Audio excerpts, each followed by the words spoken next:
नमस्कार दोस्तों स्वागत करता हूं आपके अपने YouTube चैनल फॉर्म फिलअप की नॉलेज में। दोस्तों आज के इस वीडियो में मैं आप लोगों को समझाऊंगा कि एसएससी जीडी का जो न्यू रिक्रूटमेंट है 2024 वाला, इसमें जो 26,146 पोस्ट पे वैकेंसी निकाला गया है, इस वैकेंसी का जो पोस्ट प्रायोरिटी है ना, इसको कैसे देना है कि आपका जो सिलेक्शन है ना एक अच्छे फोर्स में हो सके। क्योंकि सभी बच्चों का सपना होता है कि मेरा जो है ना, अगर हम पढ़ाई कर लिए तो भारत में पढ़ने का मतलब होता है रोजगार। अगर आपके पास रोजगार है तो आप एक सक्सेस व्यक्ति हैं, अगर आपके पास रोजगार नहीं है तो आप कितना भी आपके पास एजुकेशन है आपको एक अनसक्सेसफुल व्यक्ति माना जाएगा। तो दोस्तों इसका जो वैकेंसी है ना, इसमें अगर हम बात करें तो 26,146 पोस्ट पे टोटल पोस्ट पे वैकेंसी निकाला गया है। और इसका एप्लीकेशन स्टार्ट डेट जो है वो 24 नवंबर 2023, यानी कि जो है ना आज 27 नवंबर 2023 है। 3 दिन पहले, आज से 3 दिन पहले 24 नवंबर 2023 को इसका एप्लीकेशन फॉर्म भरने का स्टार्ट हो चुका है। 31/12/2023 यानी कि इस साल के आखिरी दिन इसका जो है ना फॉर्म भरने का लास्ट डेट होगा। इसका जो अगर फीस बात करें तो इसमें एप्लीकेशन फी जो है ना, एसएससी के द्वारा कोई भी फॉर्म निकाला जाए, या तो एसएससी जीडी या एसएससी फेस 11 फेस 8 या फेस 10 या एसएससी सीजीएल सीएचएसएल या एमटीएस, सब में 100 रुपए का एप्लीकेशन फी लिया जाता है। वो भी जनरल, यूआर का मतलब होता है अनरिजर्व यानी कि जनरल, और ईडब्ल्यूएस का मतलब इकोनॉमिकली वीकर सेक्शन, और ओबीसी का मतलब अदर बैकवर्ड कास्ट। यही तीनों कैटेगरी से 100 रुपए का एप्लीकेशन फी लिया जाता है। अगर फीमेल कैंडिडेट्स आप हैं, अगर एक सर्विसमैन कैंडिडेट्स हैं और एससी एसटी हैं तो आपसे 0 रुपए का एप्लीकेशन फी लिया जाएगा। केवल आपको फॉर्म भर देना है, फॉर्म भर देंगे तो आपका सबमिट माना जाएगा। उसमें अगर हम बात करें दोस्तों तो जो उसका फॉर्म है ना, वो 24 अगस्त 2023 से पहले का उसमें फोटो अपलोड करना है। यानी कि जो आपका फोटो होगा वो 3 महीने से ज्यादा पुरान नहीं होना चाहिए। इसमें अगर आपका सिलेक्शन होता है तो सैलरी, सबसे बड़ी बात होती है कि सैलरी इसलिए मायने रखता है ना कि अगर मान लीजिए कि मेरा सिलेक्शन होगा तो हम निस्वार्थ तो कहीं मेहनत करेंगे नहीं, कोई ना कोई तो मुझे पैसा चाहिए। क्योंकि अगर हम अपना जो है ना जिंदगी किसी के ऊपर निछावर कर रहे हैं तो हमारे पीछे हमारे माँ है, बाप हैं और भी लोग हैं, तो उन लोगों के लिए तो पैसा चाहिए। क्योंकि घर पे अगर मतलब रोजगार के लिए हम जाएंगे तो घर पे पैसा चाहिए ताकि उन लोगों का गुजर बसर अच्छे से चलेगा। तो इसलिए इसमें 21,700 से लेकर 69,100 जो कि 7th सीपीसी यानी कि 7th पे कमीशन जो लागू हुआ है ना, इसके अकॉर्डिंग ये सैलरी लेवल 3 का माना जाता है और लेवल 3 का सैलरी दिया जाता है। इसमें अगर हम बात करें तो अभी जो है ना मतलब जनवरी आएगा, यहाँ पे 31/12 को फॉर्म का लास्ट डेट होगा और 1 जनवरी, 31/12 के जस्ट बाद 1 जनवरी है। तो 1 जनवरी जो है ना, 1 जनवरी तक आपका जो है ना महंगाई भत्ता 50% हो जाएगा। तो संविधान के अनुसार अगर महंगाई भत्ता 50% हो जाता है ना तो उसमें संशोधन करके फिर ये 7th पे कमीशन से 8th पे कमीशन ला दिया जाएगा। तो यहाँ पे सैलरी आपका और इंक्रीज होगा। और इसमें 50% महंगाई भत्ता, यानी कि अगर 21,700 में 50% आप महंगाई भत्ता जोड़ेंगे तो लगभग 11,000 रुपया इसमें महंगाई भत्ता जुड़ेगा। यानी कि इन हैंड जो है आपका 35,000 के आसपास सैलरी आता है। इसमें जो है ना सिलेक्शन प्रोसेस की अगर हम बात करें तो सबसे पहले आपका फेज 1 होता है। फेज 1 जो होता है ना, फेज 1 में ऑनलाइन एग्जामिनेशन होता है जो कि टीसीएस कंडक्ट कराता है। टीसीएस जो है वो टाटा कंसल्ट सर्विस है, जो कि रतन टाटा की एक कंपनी है। ये ऑनलाइन एग्जाम कंडक्ट कराती है। जो भी मतलब एसएससी के द्वारा नहीं, जो भी ऑनलाइन एग्जाम मतलब कराते हैं ना, वो टीसीएस को दे देते हैं ठेकेदारी पे और वो लोग एग्जाम कंडक्ट करा लेते हैं। इसका जो एग्जाम होगा वो होगा जो आपका फरवरी से मार्च में ऑनलाइन एग्जाम कराया जाएगा। 1 महीने या 14-15 दिनों में आपका एक दिन में 3-4 शिफ्ट का एग्जाम होता है। एक दिन में एक एग्जाम जो होता है वो 1 घंटे का होता है। इसमें 80 क्वेश्चन पूछा जाता है और मतलब इसमें होता है मैथमेटिक्स होता है, जीके जीएस होता है और रीजनिंग होता है और इंग्लिश हिंदी में से कोई एक मतलब चुनना होता है। ये आप 80 क्वेश्चन देंगे, एक क्वेश्चन 2 नंबर का होगा और निगेटिव नंबर जो होगा वो एक गलत क्वेश्चन बनाने पे आपका आधा नंबर काट लिया जाएगा। यानी कि 1/4 का निगेटिव नंबर इसमें होता है। फेज 2 की बात करें तो फेज 2 में होता है पीईटी और पीएचटी। अब देखिए पीईटी का मतलब होता है फिजिकल इफिशियंसी टेस्ट, यानी कि आपको रनिंग करना होगा। रनिंग जो होता है वो 5 किलोमीटर का कराया जाता है, जो कि आपको 24 मिनट में कंप्लीट करना होता है। और यहाँ पे बात करें पीएचटी का तो पीएचटी जो होता है ना, इसका मतलब होता है फिजिकल स्टैंडर्ड टेस्ट। अब देखिए फिजिकल स्टैंडर्ड टेस्ट से जो होता है ना, आपका स्टैंडर्ड नापा जाएगा कि आप जो है ना इस सब फोर्स में जाने का आपका स्टैंडर्ड है कि नहीं। ये कैसे नापा जाता है तो आपका जो हाइट है वो 170 सेंटीमीटर होना चाहिए। अगर आप एसटी कैटेगरी छोड़ के किसी भी कैटेगरी से आते हैं तो आपको कोई भी हाइट में कंसेशन यानी कि छूट नहीं दिया जाता है। और यहाँ पे बात डीबी, उसके बाद जो होता है ना फेज 3 में होता है डीएमई और डीबी। डीएमई का मतलब होता है डिटेल्स मेडिकल एग्जामिनेशन और डीबी का मतलब होता है डॉक्यूमेंट्स वेरिफिकेशन। अब देखिए जो लोग फेज 1 निकालेंगे वो फेज 2 में जाएंगे, यानी कि उनसे रनिंग कराया जाएगा। और जो लोग रनिंग यानी कि पीईटी और पीएचटी निकाल लेंगे तब उनका नंबर होगा, तब उनको डीएमई और डीबी के लिए मेडिकल जारी किया जाएगा। डीएमई और डीबी जो निकाल लेंगे उनका फाइनल मेरिट लगता है और उनको ये जो प्रायोरिटी लिखा है इसी में से कोई एक फोर्स में सिलेक्शन दिया जाता है।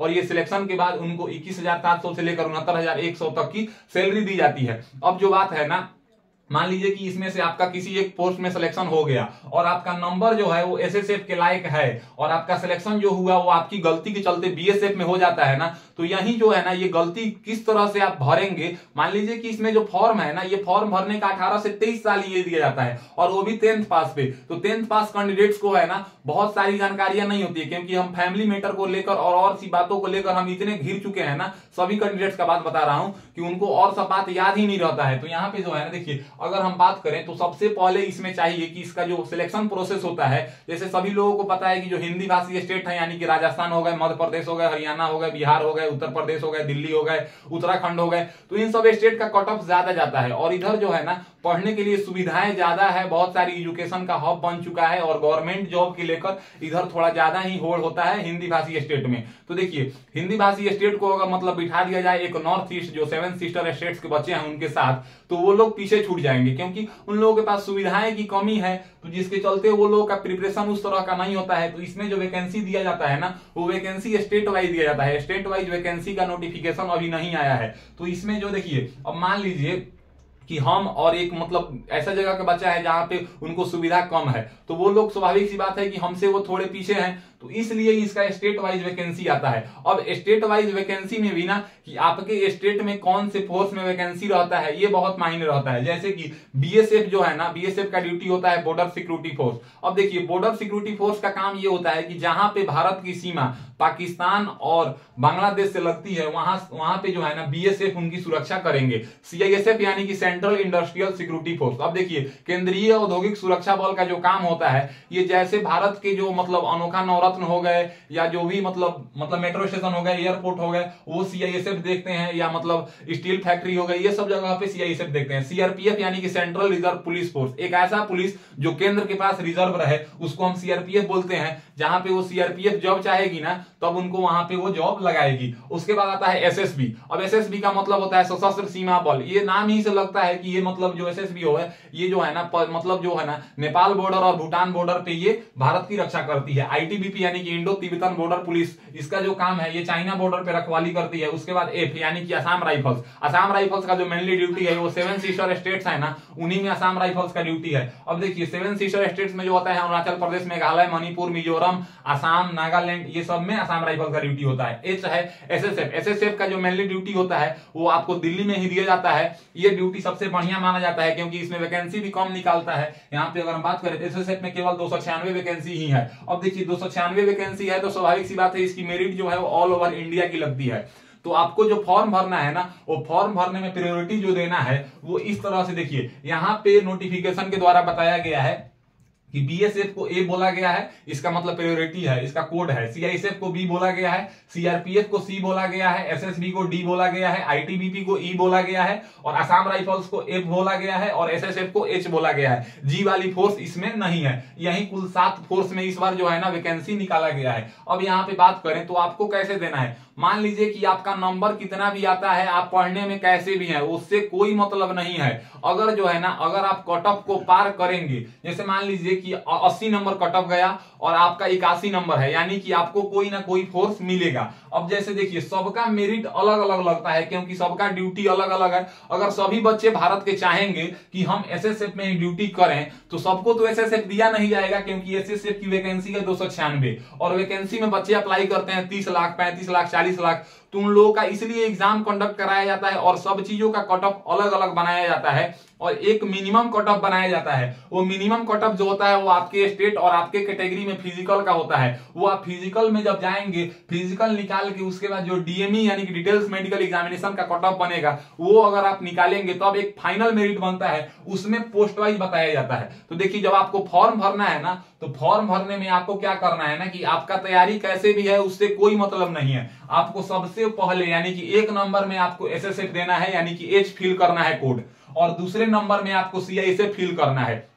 ये 2 फिल करने के बाद तीसरे नंबर से आप कुछ भी फिल कर सकते हैं। लेकिन देखिए अब क्या है ना कि एसएसबी मैं तीसरे नंबर में आपको सजेशन दूंगा फिल करने के लिए, लेकिन एसएसबी में वैकेंसी काफी कम है। एसएसबी में जो वैकेंसी है वो मात्र 635 वैकेंसी है, इसलिए आप एसएसबी देख लीजिएगा। अब जैसे बात करूं कि अगर आप पहले नंबर पे एसएसएफ फिल कर लिए, दूसरे नंबर पे सीआईएसएफ फिल कर लिए और आपका घर पश्चिम बंगाल में पड़ता है, तो आप तीसरे नंबर पे यहाँ पे बीएसएफ सिलेक्ट कीजिए। अगर आपका घर बिहार यूपी में पड़ता है तो आप तीसरे नंबर पे एसएसबी सिलेक्ट कीजिए। अगर आपका घर जो है वो जम्मू कश्मीर साइड में पड़ता है तो आप तीसरे नंबर पे सीआरपीएफ को सिलेक्ट कर सकते हैं। अगर आपका घर नॉर्थ ईस्ट यानी कि जो 7 सिस्टर स्टेट्स हैं उनमें पड़ता है तो आप यहाँ पे तीसरे नंबर में आसाम राइफल को चूज कीजिए। 7वें नंबर पे इस तरह से आपको पोस्ट प्रेफरेंस देना है। लेकिन एक बात ध्यान रहे कि पहले और दूसरे नंबर पे एसएसएफ और दूसरे नंबर पे सीआईएसएफ ये चूज करना है। उसके बाद इन सबों का ड्यूटी मैं शुरू में ही आपको बताया, वो ड्यूटी जांच लेना है और अपना एरिया जांच लेना है कि हमारा जो एरिया है